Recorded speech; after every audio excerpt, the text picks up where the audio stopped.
Hey there, everyone. Thank you so much for watching my video today. My name's Nikita Meiger, and I am in School Counseling Class 604. I'm going to be covering our discussion board today on spirituality in the classroom. So the first question that we were asked was, is it unethical for school counselors to advocate for their personal spiritual beliefs? Why or why not? The first thing that I want to highlight is just answering that question. It is unethical to share our beliefs when sharing about spirituality and religion in the classroom or to our students. There's a couple reasons here that we can tie into our important documents when looking at this question. The first one being our constitutional rights.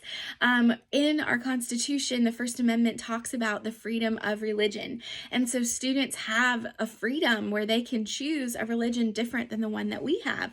So that is one area there. It also ties into the ACA Code of Ethics. And the one piece there is talking about how counselors will not impose their beliefs on the client. This goes for students as well, especially as they're young and we're teaching them. It's important to not push our beliefs onto them. Also, the ACA Code of Ethics talks about respecting our clients' diversity. So being mindful of where students might have originated from, where their families that may have different beliefs than we do, all of that is really important. Lastly, we can look at ASCA and the ethical standards there. And the first one is just supporting diversity. And the second one is having an inclusive school environment where students feel comfortable having different beliefs, participating in different religious activities that are different than their teachers. All of these combine to answer that question, just supporting that it is unethical for us to share with our students about our personal spiritual beliefs. The second question here is, what are your primary ethical and legal considerations when addressing spirituality in school counseling? The first thing that I want to share is that we can discuss spirituality and religion, but we have to make sure that we're not pushing our personal beliefs. The first piece in this, when applying some of the things that I've learned throughout my years in the classroom and also through the reading, is we need to discuss religion and spirituality without pushing our beliefs or even having any sort of bias showing when talking with our students. So creating that safe environment, but also making sure that we're checking and assessing ourselves in the language that we use, even our facial expressions as students are talking about their religion.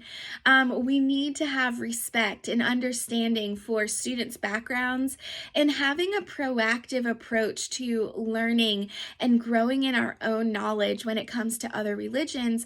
So if we do need to act more sensitively, whether that be in our actions, the way we dress, or the way we speak, then we can be a little bit more cautious if we're having to have parent meetings or just interacting with families there. The last piece here, I always like to share not only about religious aspects, but just any sort of conversation that may have some type of conflict, and that is state the facts and don't attack. So here, state the facts, making sure that when we are talking about spirituality and religion, that we are sticking to the facts, making sure that we're not providing any language or information that could sway a student one way or the other.